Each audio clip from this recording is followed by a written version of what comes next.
Hello friends, welcome to my channel. আজকের আমি primary এবং আপার প্রাইমারি টেটের যে ক্লাস শুরু করেছিলাম, আজ তার পরবর্তী ক্লাস। তো এই ক্লাসে আমরা আলোচনা করব পরিণমন নিয়ে, অর্থাৎ ম্যাচুরেশন বা পরিণমন নিয়ে। এর আগের দিন আমরা আলোচনা করেছিলাম শিখন সম্পর্কে। শিখনের বৈশিষ্ট্য কী, শিখন কাকে বলে, সেগুলো সম্পর্কে আমরা জেনেছি। বৃদ্ধি বিকাশের সঙ্গে সম্পর্কিত এই পরিণমন বিষয়টি একটি গুরুত্বপূর্ণ বিষয়, তাই আমরা পরিণমন সম্পর্কে আলোচনা করব। তো যদি ভিডিওটি ভালো লাগে তাহলে চ্যানেলটি অবশ্যই সাবস্ক্রাইব করবে এবং বন্ধুদের মাঝে ভিডিওটি শেয়ার করবে। তো শুরু করছি। আজকের বিষয় হলো পরিণমন। এখানে বলছে পরিণমন হলো এমন একটি স্বাভাবিক প্রক্রিয়া যার ফলে ব্যক্তি বয়স বৃদ্ধির সঙ্গে সঙ্গে কোনো প্রশিক্ষণ বা প্রচেষ্টা ছাড়া আপনা থেকে একটি সুনির্দিষ্ট পরিণতির দিকে এগিয়ে যায়। এই প্রক্রিয়াটি সম্পূর্ণভাবে শিখন নিরপেক্ষ। তো তাহলে কি বলছে, যে পরিণমন একটি স্বাভাবিক প্রক্রিয়া এবং এই প্রক্রিয়া বয়স বৃদ্ধির সঙ্গে সঙ্গে স্বাভাবিকভাবে কোনো প্রশিক্ষণ বা প্রচেষ্টা ছাড়াই আপনা থেকে সুনির্দিষ্ট পরিণতির দিকে এগিয়ে যায়। যেমন যদি আমরা বলি যে একটা ব্যক্তির বয়স বৃদ্ধি পাচ্ছে, বয়স বৃদ্ধির সাথে সাথে তার কর্মদক্ষতা, তার কর্মক্ষমতা থেকে শুরু করে তার অঙ্গ প্রত্যঙ্গ অটোমেটিক্যালি দেখা যায় যে পরিণতির দিকে যাচ্ছে বা অঙ্গ প্রত্যঙ্গের কার্যকারিতা আস্তে আস্তে বেড়ে যাচ্ছে। তো এটা কিসের জন্য হচ্ছে না, এটা পরিণমনের জন্য হচ্ছে। এই যে বয়স বৃদ্ধির সাথে সাথে অটোমেটিক্যালি তুমি অনুশীলন করো বা নাই করো, তোমার কর্মক্ষমতা, তোমার প্রচেষ্টা আস্তে আস্তে ধীরে ধীরে উৎকর্ষ বিধান হবে। এইবারে তুমি যদি অনুশীলন করো তাহলে সেটার আরও ভালো করে হবে।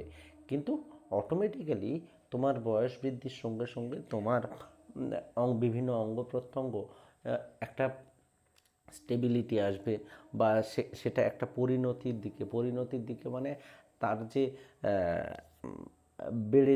বেড়ে যাওয়া, সেই বেড়ে যাওয়াটা একটা পরিণতির দিকে যাবে। এই ব্যাপারটাকে বলছে পরিণমন। এবার কি বলছে, যে এই প্রক্রিয়াটি সুনির্দিষ্ট, এই সম্পূর্ণভাবে শিখন নিরপেক্ষ, এর সঙ্গে শিখনের কোনো সম্পর্ক নেই। অর্থাৎ তুমি শিখলে বা শিখন বা তুমি যদি অনুশীলন করো তাহলেও পরিণমন হবে, আর না করলে তাহলেও পরিণমন হবে। হ্যাঁ, এবারে তুমি যদি অনুশীলন করো তাহলে তার প্রভাব বা তোমার শিখনের প্রভাব এর উপরে মানে সেরকমভাবে কোনো প্রভাব থাকে না এই পরিণমনে, কিন্তু পরিণমনের প্রভাব শিখনের উপরে থাকবে। তো এই জন্য এই যে ব্যাপারটা, এই ব্যাপারটাকে আমরা পরিণমন বলি। তো এটা হচ্ছে সাধারণ আইডিয়া। এইবার আমরা যখন এর বৈশিষ্ট্য পড়ব তখন আমরা অটোমেটিক্যালি বুঝতে পারবো যে পরিণমন ব্যাপারটা কী। তো এইবারে পরিণমন সম্পর্কে বিভিন্ন মনোবিদ বিভিন্ন রকমের সংজ্ঞা দিয়েছে। যেমন ম্যাককনেল বলেছেন যে পরিণমন হলো এমন একটি বিকাশের প্রক্রিয়া যা পরিবেশের বিভিন্নতা সত্ত্বেও মোটামুটিভাবে নিয়মিত ধারায় নিজস্ব গতিতে এগিয়ে চলে। তাহলে ম্যাককনেল একজন মনোবিদ, তিনি বলছেন যে পরিণমন হলো এমন একটি বিকাশের প্রক্রিয়া, বিকাশের একটা প্রক্রিয়া বলে ইনি বলছেন। তো এমন একটি বিকাশের প্রক্রিয়া যা পরিবেশের বিভিন্নতা সত্ত্বেও মোটামুটিভাবে, অর্থাৎ পরিবেশ বিভিন্ন হলেও মোটামুটি সাধারণভাবে নিয়মিত ধারায় এই পরিণমন কিন্তু নিজের গতিতে এগিয়ে চলে। মানে ওই যে একটু আগেই বললাম, তুমি শিখন হোক বা নাই হোক, তুমি যে পরিবেশেই থাকো পরিণমন কিন্তু তোমার হবে। ধরে নাও একজন মানুষ, একটা শিশু যত দিন যাচ্ছে বয়স বৃদ্ধির সাথে সাথে সে আস্তে আস্তে বেড়ে উঠছে, হ্যাঁ, বা আস্তে আস্তে তার কি অঙ্গ প্রত্যঙ্গগুলো আস্তে আস্তে পরিণত হচ্ছে।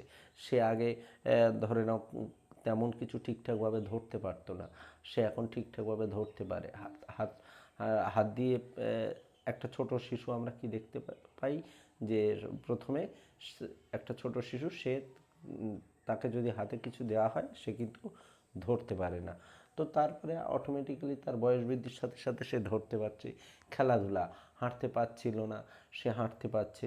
তারপর হচ্ছে ছুটতে পারছিল না, ছুটতে পারছে, বা ছুটতে পারছিল, কিন্তু যখন বয়স বৃদ্ধির সাথে সাথে কী হলো, তার হাতে পায়ের তার শরীরের একটা পরিণতি এলো, এবং সেই পরিণতির জন্য তার সেই ছোটার ক্ষমতাটা আরও বেড়ে গেল, বা সে আরও স্বচ্ছন্দভাবে সে ছুটতে পারলো।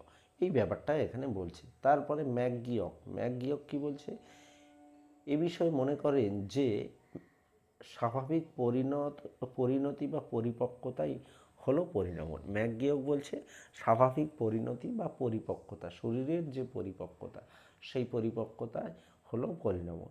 তারপরে গেসেল বলছেন যে মানুষের নিজস্ব ও আভ্যন্তরীণ বৃদ্ধিই হলো পরিণমন। অর্থাৎ মানুষের নিজস্ব এবং আভ্যন্তরীণ যে বৃদ্ধি, হ্যাঁ, সেই আভ্যন্তরীণ বৃদ্ধি, আমি একটু আগেই বলছিলাম যে শরীরের অঙ্গ প্রত্যঙ্গ, অর্থাৎ আভ্যন্তরীণ, মানে এটা পরিণমন আমরা বাইরে থেকে সেইভাবে দেখতে পাই না, কিন্তু পরিণমন হয়েছে সেটা আমরা বুঝতে পারি। পরিণমন আমরা বাইরে থেকে দেখতে পাই না, কিন্তু পরিণমন হয়েছে সেটা আমরা বুঝতে পারি। এটা কিন্তু বৃদ্ধি নয়। হাত পা লম্বা চওড়া হয়ে গেল, শরীর লম্বা চওড়া হয়ে গেল, সেটা কিন্তু বৃদ্ধি, সেটা পরিণমন নয়। অনেকেই আছে, দেখা যাবে যে শরীর লম্বা চওড়া হয়েছে, অথচ সে তেমনভাবে সুস্থ বা সাবলীলভাবে যে কাজটা করতে পারা উচিত সেই কাজটা করতে পারছে না। তো তাহলে সেক্ষেত্রে পরিণমন তার হয়নি। যেমন হচ্ছে, যদি দেখা যায় বিভিন্ন ধরনের স্পেশাল চাইল্ড যারা আছে, মানে বিকলাঙ্গ বা বিশেষ চাহিদা সম্পন্ন শিক্ষার্থী যারা আছে, তারা আমরা কি দেখি, তারা লম্বা চওড়ায় বয়সে বেড়ে যাচ্ছে, কিন্তু তাদের সেই সমস্যা, তাদের মানে অঙ্গগত বিভিন্ন সমস্যার জন্য তারা ঠিকঠাকভাবে হয়তো খেতে পারছে না, ঠিকঠাক খেতে পারছে না মানে ভাত তুলে মুখে দিতে পারছে না। এই যে ব্যাপারটা, অর্থাৎ কি, সে কিন্তু বৃদ্ধি তার হয়েছে কিন্তু পরিণমন হয়নি, তার পরিণত নয়। তো এই ব্যাপারটাকে বলছে পরিণমন। মানে বিকাশের সঙ্গে কিছুটা হলেও একটা সম্পর্ক, বা বিকাশের সঙ্গে কিছু কিছু ক্ষেত্রে বিকাশের মতো ব্যাপারটাকে ধরা যায় পরিণমন, কিন্তু বৃদ্ধি সম্পূর্ণ আলাদা এবং পরিণমন সম্পূর্ণ আলাদা। বিকাশের সঙ্গে অনেক ক্ষেত্রে বিকাশ এবং পরিণমন এই দুটো জিনিসকে আমরা কিছু কিছু, তবে দুটো ব্যাপার বা দুটো জিনিসই আলাদা, তবে বিকাশের সঙ্গে পরিণমনের কিছু কিছু ক্ষেত্রে একটু মিল আছে বা থাকলেও থাকতে পারে, কিন্তু বৃদ্ধি এবং পরিণমন সম্পূর্ণ আলাদা। তারপরে কি বলছে, কোলেশনিক কি বলছে, বা কোলেসনিক কি বলছে, যে জন্মসূত্রে প্রাপ্ত প্রবণতার স্বাভাবিক বিকাশের ফলে ব্যক্তির আচরণ ধারার গুণগত ও পরিমাণগত পরিবর্তন প্রক্রিয়া হলো পরিণমন। অর্থাৎ ইনি বলছেন যে জন্মসূত্রে প্রাপ্ত যে সমস্ত প্রবণতা, সেই প্রবণতা কি হচ্ছে না, স্বাভাবিক বিকাশের ফলে আমরা যে জন্মসূত্রে যে সমস্ত প্রবণতা নিয়ে জন্মগ্রহণ করি, সেই সমস্ত প্রবণতার স্বাভাবিক যে বিকাশ, সেই বিকাশের ফলে ব্যক্তির কি হয় না, আচরণ ধারা, আমরা জানি বিকাশের জন্য আমাদের আচরণ ধারার পরিবর্তন হয়, ঠিক তেমনভাবে পরিণমনের জন্যও কিন্তু আচরণ ধারার পরিবর্তন। কীরকম পরিবর্তন? গুণগত এবং পরিমাণগত পরিবর্তন। গুণগত এবং পরিমাণগত পরিবর্তন, এই পরিবর্তনের প্রক্রিয়াকে পরিণমন বলে। তো এই রকম বিভিন্ন ধরনের মনোবিদ পরিণমন সম্পর্কে বিভিন্ন সংজ্ঞা দিয়েছে।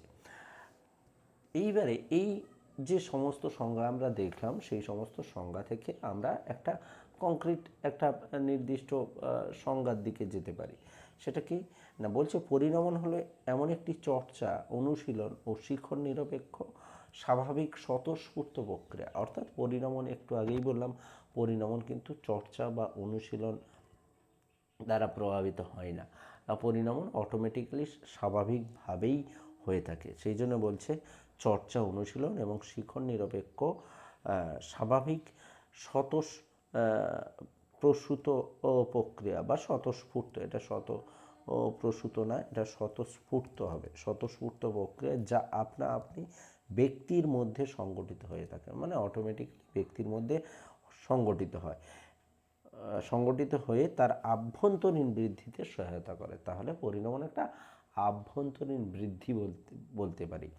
আভ্যন্তরীণ বৃদ্ধি, যে বৃদ্ধি আমরা চোখে দেখতে পাবো না কিন্তু আমরা বুঝতে পারবো। যেমন হচ্ছে হাত পা লম্বা হয়ে যাওয়া, এটা আমরা চোখে দেখতে পাই। আগে 10 ইঞ্চি ছিল, এখন 12 ইঞ্চি হয়ে গেছে। আগে 5 ইঞ্চি ছিল, এখন 10 ইঞ্চি হয়ে গেছে হাতের যে লম্বা। এটা কি না আমরা চোখে দেখতে পাচ্ছি, কিন্তু এই পরিণমন আমরা কিন্তু চোখে দেখতে পাই না, কিন্তু বুঝতে পারি যে পরিণমন হয়েছে। তো এটা হচ্ছে আভ্যন্তরীণ বৃদ্ধি। এটা আভ্যন্তরীণ বৃদ্ধি, কিন্তু কখনোই বৃদ্ধির সঙ্গে গুলিয়ে ফেললে কিন্তু হবে না। বৃদ্ধি এবং পরিণমন কিন্তু আলাদা।